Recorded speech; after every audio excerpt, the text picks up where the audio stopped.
Alright guys, welcome to 2023. I hope everyone had an absolutely fantastic new year and the championship kicked off with somewhat of a bang. In today's video we are here to digest all of the action that we've had going on in the championship over the last couple of days, and as always I want to get your thoughts on it all in the comments down below. We do have a little bit of a break in play coming up now as we have the FA Cup weekend coming up, so we've got a little bit of time now to go ahead and take stock of what's happened in the league up until this point of the season. As always, do leave a like if you do go on to enjoy and do get your thoughts in the comments down below. But without any further ado, let's jump into this one. Starting out at Ewood Park for Blackburn up against Cardiff. It was Blackburn returning to winning ways and somehow just keeping hold of that third spot in the championship. Still no draws, 26 games into this season, 14 wins, 12 losses for Blackburn. Blackburn, who are third at the moment, have as many losses as Blackpool, who are currently in the relegation zone. Just goes to show the chaotic nature of the championship. But I was fancying Rovers for all 3 points in this one. They started out as the better team.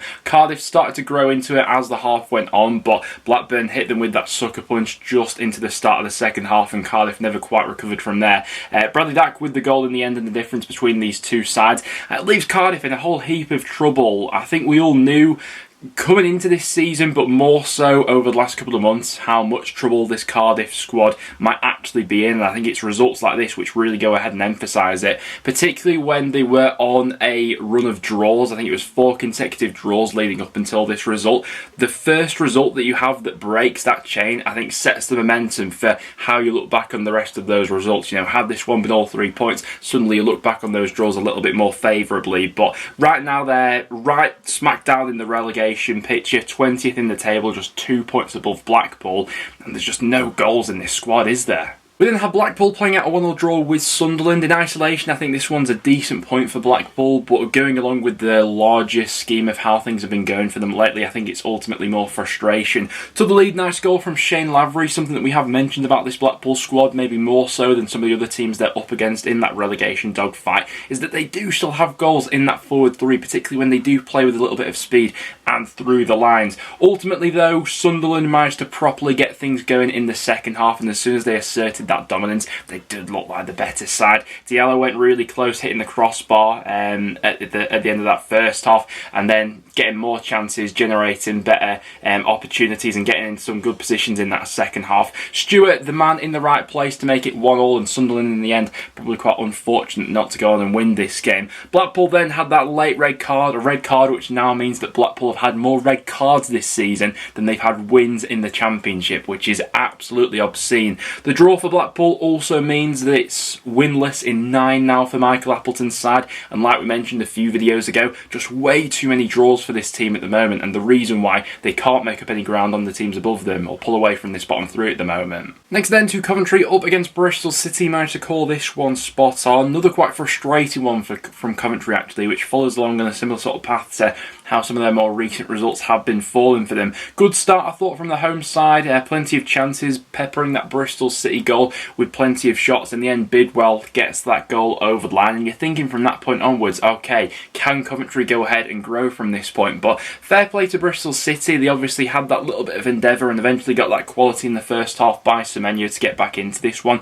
Good to see Semenyo, by the way, back within the goals. He's had a bit of an up and down season this far into it. Obviously had that break being involved with the World Cup and things like that, but good to see him returning to action with Bristol City with a goal in this one. Second half was very much Coventry probing and Bristol City frustrating them. Bristol City I don't think actually registered a shot for that second half, but did threaten by a couple of counter-attacks, and the Ivan had a very good chance. For example, in the end he handballed that one instead of nodding it in at the far post. Frustrating one for Coventry, I think, given the endeavour and more of the ball they had in that second half. It's just that little bit of quality and that extra bit of nous to win a game just isn't falling for them at the moment for whatever reason. Next then to Huddersfield up against Luton. Luton continuing on their impressive run with all 3 points in this one. To be fair to Huddersfield, Luton did have to work for this one, and in the past this season that's not always been said about the opposition going up against Huddersfield when they have handed out some pretty easy 3 points. But home's taking the lead for the home side in what looked to be a pretty positive start from them.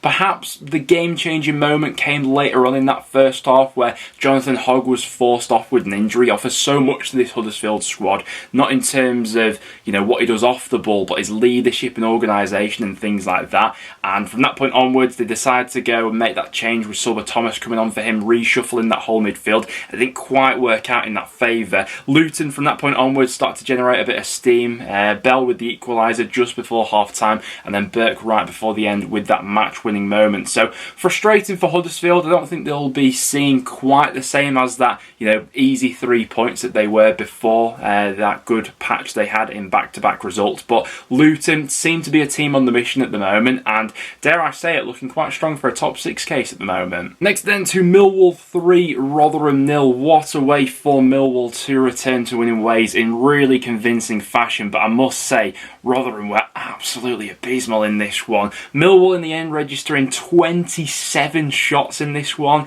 to Rotherham's 5, just one of them being on target for the away side, and I think the momentum of this one was set from minute one, really. Bradshaw giving Millwall the lead, and then later on in that first half, Connor Washington missing an absolute sitter for Rotherham sort of summed up the Millers' afternoon. Millwall, deservedly so, winning by a 3-goal margin. In the end, it could have been even worse for Rotherham had it not been for Johansson in net. Bradshaw with the second and Humphreys scoring that own goal. From a Rotherham perspective, we have seen away games where they have implemented this game plan well in the past, where they look to sort of soak up that pressure, then they do snatch a goal on the counter-attack or from a set piece. But when you're allowing such easy goals to go in against you, as Rotherham have been on this recent run, which has been absolutely dismal lately, they're always going to run into these sorts of problems when you do adopt that sort of game plan.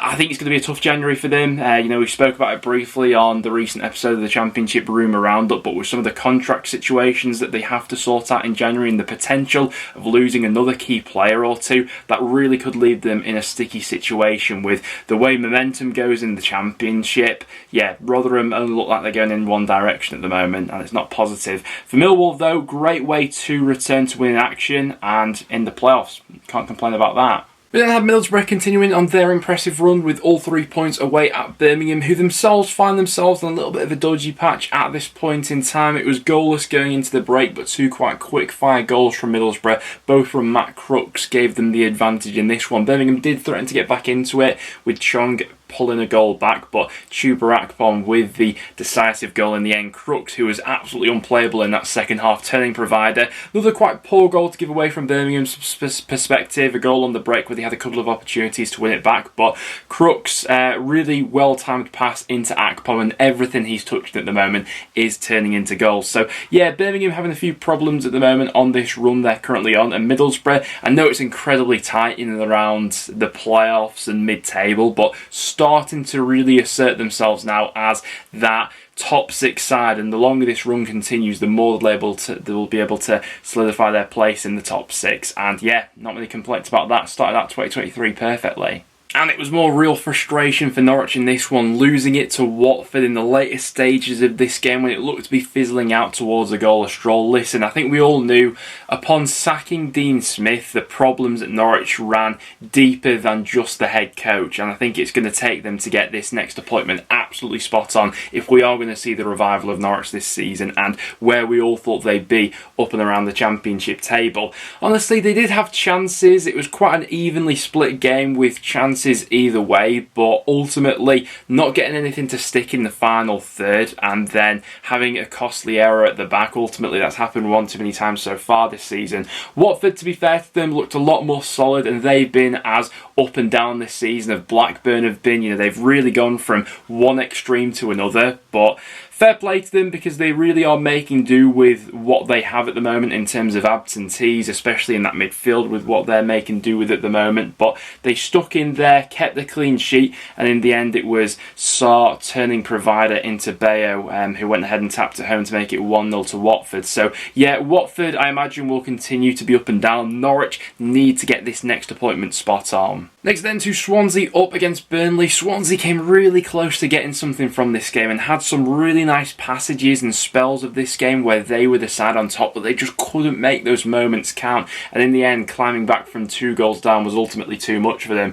The player for Burnley who absolutely stole the show in this one, though, was Ian Matston. You know, has a shout to have been the best fullback in the Championship this season and came up with 2 quality goals in this one. First one, set piece, absolutely superbly taken, and the second one, a real ferocious strike. On first watching of that goal, I thought, okay, the power of that one's probably just taking it away from the goalkeeper, but watching some of the replays, I think Bender should do a little bit better with it, really. It comes straight at him, albeit he's sort of rising and has quite a bit of power behind it. Swansea do have that instant reply with Cooper getting that ball back, and after that did have a spell where they were the side on top, but ultimately just couldn't make any of their chances count, and Burnley get the away win. Burnley, who I don't think have been at their maybe vintage best for their last couple of matches, you know, Stoke and Swansea, but the fact they've got 6 points from those 2 matches, and we're even discussing any sort of a drop in levels and they've won both their games, is just because Burnley themselves have set the bar so high this season in terms of,